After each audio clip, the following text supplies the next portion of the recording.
हाय दोस्तों, मेरे physics classes के अंदर आपका स्वागत है।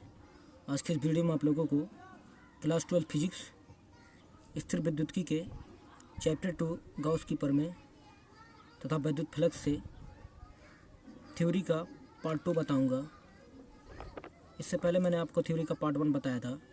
इसमें मैंने आपको बता दिया था विद्युत फ्लक्स क्या होता है। वीडियो देखने से पहले यदि आप मेरे चैनल पर नए हैं तो प्लीज़ मेरे चैनल को सब्सक्राइब कर लीजिए, घंटे वाले बटन को प्रेस कर दीजिए ताकि मैं जो भी वीडियो बनाऊं उसका नोटिफिकेशन आपको सबसे पहले मिले। तो आज का जो हमारा टॉपिक है वो है गॉस की प्रमेय। आज हम आपको बताएंगे गॉस की प्रमेय क्या होती है। तो यहाँ पर देखिए हमने लिखा हुआ है गॉस की प्रमेय का कथन। गॉस की प्रमेय मतलब गॉस एक वैज्ञानिक थे जिन्होंने बताया कि कोई बंद पृष्ठ ले लीजिए और कोई बंद पृष्ठ है और उसमें जो उपस्थित आवेश है उससे गुजरने वाला जो विद्युत फ्लक्स होगा फाई जो होगा उस पृष्ठ में उपस्थित कुल आवेश का 1/ε0 गुना होता है। यानी गॉस ने एक रिलेशन बताया विद्युत फ्लक्स में और विद्युत आवेश में, एक संबंध बताया जिसे गॉस की प्रमेय कहते हैं। वो कथन हमने लिखा हुआ भी है और हमने आपको समझाया भी कि मान लीजिए कोई बंद पृष्ठ है और हमने उसमें उपस्थित कुल आवेश Q ले लिया, तो उस पृष्ठ द्वारा परिबद्ध जो कुल आवेश है Q है, तो उस पृष्ठ जो गुजरने वाला जो विद्युत फ्लक्स होगा फाई उस पृष्ठ द्वारा परिबद्ध कुल आवेश Q का 1/ε0 गुना होता है। यानी phi E is equal to होता है phi E is equal to Q गुणे 1/ε0 F0। तो जो फाई ई होता है यानी विद्युत फ्लक्स जो होता है इसमें उपस्थित आवेश का 1/ε0 गुना होता है। यानी इसको और इस तरीके से लिख सकते हैं Q/ε0। ये हमने लिखा हुआ भी है, देख लीजिए। कोई बंद पृष्ठ यानी गॉसियन पृष्ठ से गुजरने वाला विद्युत फ्लक्स को फाई ई से लिखते हैं। उस पृष्ठ द्वारा परिबद्ध मतलब उपस्थित कुल आवेश Q का 1/ε0 गुना होता है। ये होता है गॉस की प्रमेय का कथन हो गया।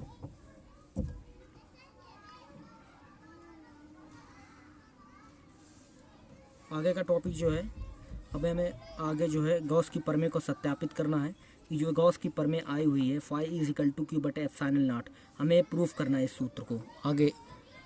तो उससे पहले हम आपको एक टॉपिक बता दें, घन कोण। ये हम आपको बताना चाहेंगे घन कोण क्या होता है। तो इसके लिए आपको समझना होगा पहले, मान लीजिए किसी गोले का एक पृष्ठ ले लीजिए। आप कोई गोला है उसका आप एक पृष्ठ ले लीजिए। ये गोला हो गया, उसका आपने एक पृष्ठ ले लिया। ये गोला है उसका आपने कोई पृष्ठ ले लिया और यहाँ पर आप मिला दीजिए। एक किसी गोले का केंद्र है, ये गोले का केंद्र है। अभी देखिए यहाँ से, अब इस गोले के पृष्ठ द्वारा इस गोले के केंद्र पर जो कोण आंतरित होगा उसे हम घन कोण कहेंगे। घन कोण को ओमेगा से लिखते हैं। अब ये हो गया ओमेगा। लेकिन यही अगर कोण जो हमारा है जो आंतरित हो रहा है, ये तो हमारा किसी गोले के पृष्ठ द्वारा आंतरिक कोण जो हो गया वो घन कोण हो गया। लेकिन अगर जो हमारा किसी अल्पांश द्वारा अगर जो हमारा जो है कोई किसी अल्पांश द्वारा यही कोण जो है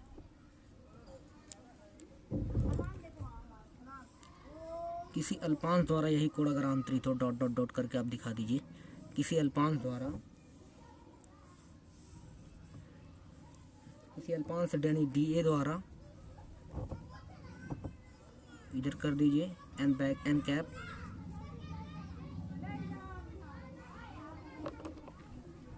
अब किसी अल्पांश द्वारा अगर जो कोण आंतरित होता है तो वो जो कोण होगा हमारा, क्योंकि ये अल्पांश है तो उस स्थिति में जो कोण होगा हमारा d ओमेगा हो जाएगा। अलग अलग स्थितियाँ होती हैं। अगर ये कंडीशन नहीं बनती है, अगर अल्पांश नहीं होता है अब तो कोई बात नहीं, हम सिंपल सा सूत्र लगाएंगे, ओमेगा इज इक्वल टू हम लगाएंगे सिंपल सा ए बटे आर स्क्वायर, ये सूत्र हो जाता है। बाय द वे, अगर जो हमारा एक कंडीशन नहीं बनती है, ए अल्पांश वाली कंडीशन आती है, तो हम लगाएंगे D omega is equal to D A cos theta बटे आर स्क्वायर, ये सूत्र लगता है हमारा, क्योंकि आने वाले गॉस की थ्योरम के अंदर इस सूत्र का इस्तेमाल होगा, इसलिए हमने आपको पहले ही बता दिया। तो आइए अब देखते हैं आगे। हमने आपको बता दिया, और आइए अब गॉस की प्रमेय का सत्यापन करते हैं। यहाँ लिख लेते हैं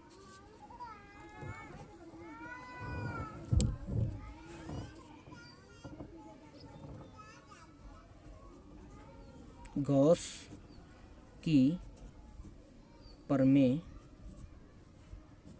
का सत्यापन, हमें करना है गॉस की प्रमेय का सत्यापन। उसके लिए आप सबसे पहले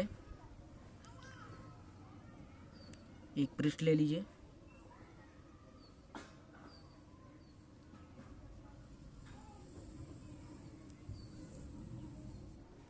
एक आपने पृष्ठ ले लिया, गॉस की प्रमेय का हमें सत्यापन करना है। ये बिंदु O है, इस बिंदु O पर प्लस क्यू आवेश स्थित है। बिंदु O पर मान लीजिए यहाँ एक बिंदु P स्थित है। बिंदु P के चारों तरफ एक अल्पांश dA की परिकल्पना की गई। dA की परिकल्पना की गई। ये जो हमने जो लिया हुआ है पृष्ठ, इसका क्षेत्रफल हम मान लेते हैं A है, कैपिटल A। इसके A अल्पांश लिया गया dA। अब देखिए यहाँ से ये आवेश हो गया, अब ये P हो गया, इसको डॉटेड कर दीजिए।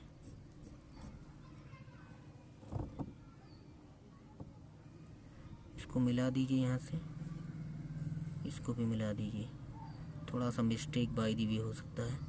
अब देखिए,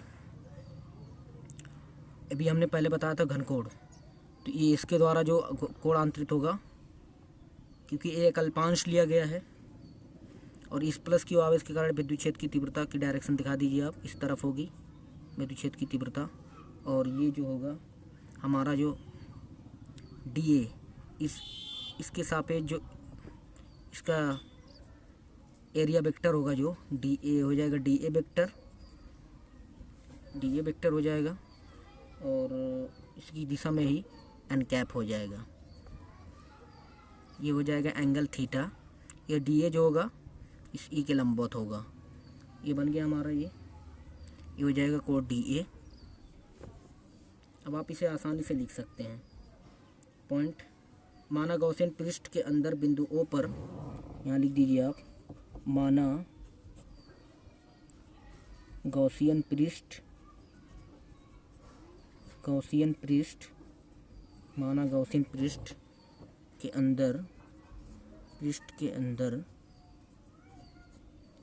गॉसियन पृष्ठ के अंदर बिंदु O पर Q परिमाण का कोई धनावेश रखा गया है। Q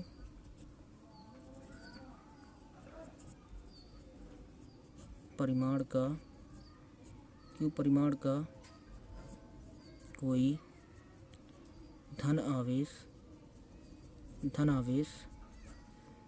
रखा गया है।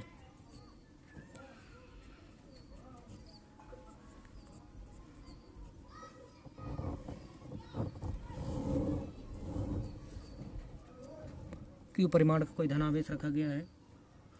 बिंदुओं से R दूरी पर स्थित, ये बिंदु O है, R दूरी पर एक बिंदु P है। बिंदु, यहाँ लिख दीजिए, बिंदु O से R दूरी पर बिंदु O से R दूरी P के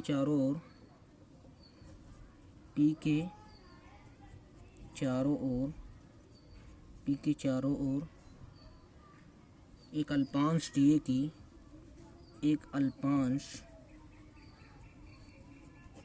DA की परिकल्पना की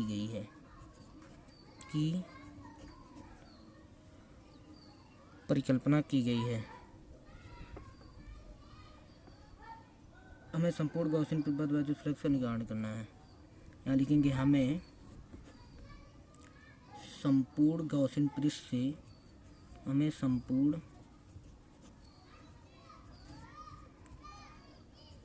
संपूर्ण गॉसियन पृष्ठ से बद्ध वैद्युत फ्लक्स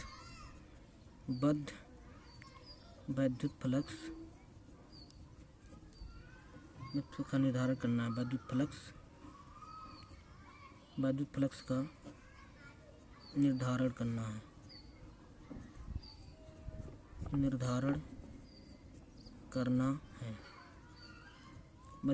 निर्धारण करना है।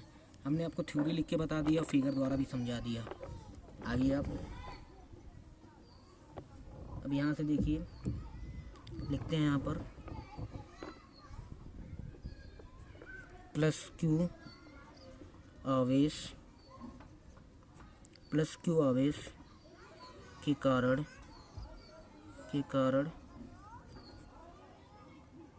बिंदु P पर वैद्युत क्षेत्र की तीव्रता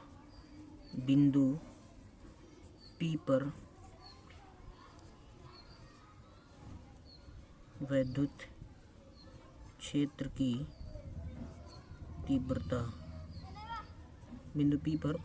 तीव्रता हो जाएगी E = 1/4 पाई ε0 इंटू Q बटे R²। समीकरण एक आप इसको दे दीजिए। आगे देखिए,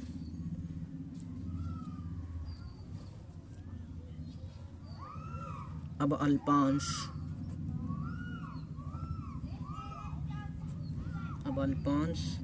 DA द्वारा बिंदु पर आंतरिक घनकोण DA द्वारा बिंदु O पर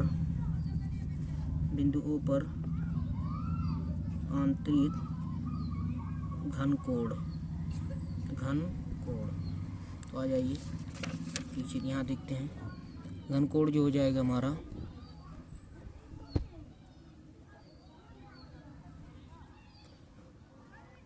होगा हमारा, हमने आपको पहले बता दिया था 2 कंडीशन, उसी में से कंडीशन लगेगी। अल्पांश द्वारा है तो DA cos थीटा बटे R² हो जाएगा। समीकरण 2 इसको करिए आप। अब अल्पांश DA से पद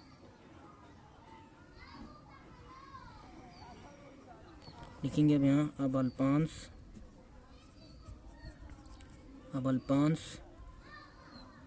DA से बद्ध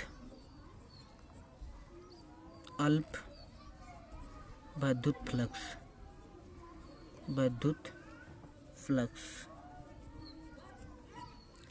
बद्ध तो हो जाएगा d phi e = हो जाएगा EDA cos थीटा। समीकरण 3 मानिए। अल्पांश का मतलब D लग जाएगा आगे। अब यहाँ लिखेंगे संपूर्ण गॉसियन पृष्ठ से बद्ध संपूर्ण गॉसियन पृष्ठ से और जो हमारा पृष्ठ था, तो हमको निकालना पड़ेगा अल्पांश DA से। जो हमने अल्पांश लिया था उसके द्वारा अल्प वैद्युत फ्लक्स हमने गणना कर ली। अब संपूर्ण गॉसियन पृष्ठ से, तो उसके लिए हम क्या करेंगे, उसके लिए क्या हो जाएगा, phi e बराबर हो जाएगा सरफेस इंटीग्रेशन A के सापेक्ष करेंगे d phi e। अब d phi e की वैल्यू रख देंगे इधर, यहाँ हो जाएगा surface integration EDA cos theta. हमने मान रख दिया हुआ d phi e का मान यहाँ समीकरण 3 सामने रखा हुआ है। फिर और सुधार यहाँ हो जाएगा, इधर बाहर हो जाएगा E का मान हम पुट करेंगे। E का मान पुट सरफेस इंटीग्रेशन 1/4 पाई ε0 Q बटे R² DA cos थीटा। अब यहाँ से फिर बाहर होगा हमारा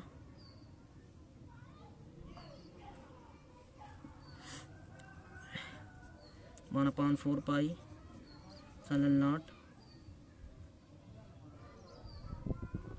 इंटू क्यू, और अंदर हो जाएगा surface integration D A cos theta बटे आर स्क्वायर। अब देखिए आगे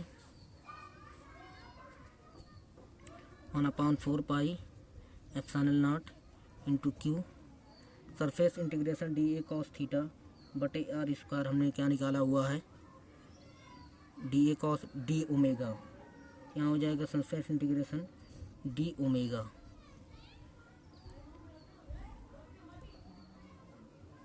और डी ओमेगा बराबर होता है 4 पाई। सरफेस इंटीग्रेशन यहाँ से देखिए आप 1/4 pi epsilon not into Q into ये होता है सरफेस इंटीग्रेशन डी ओमेगा बराबर होता है, यहाँ देख लीजिए आप, सरफेस इंटीग्रेशन डी ओमेगा बराबर होता है 4 पाई स्टेरेडियन, तो हो जाएगा 4 पाई। आगे देखिए हमारा क्या क्या बचा हुआ हम लिख लेते हैं। फाई ई बराबर 1/4 pi epsilon not into Q into 4 पाई, 4 पाई से 4 पाई कैंसिल हो जाएगा, फाई ई बराबर हो जाएगा क्यू बटे एप्सिलॉन नॉट। यही हमारा गॉस की प्रमेय है, यही हमको सिद्ध करना था। और चलिए इतना ही, थैंक्स फॉर वॉचिंग।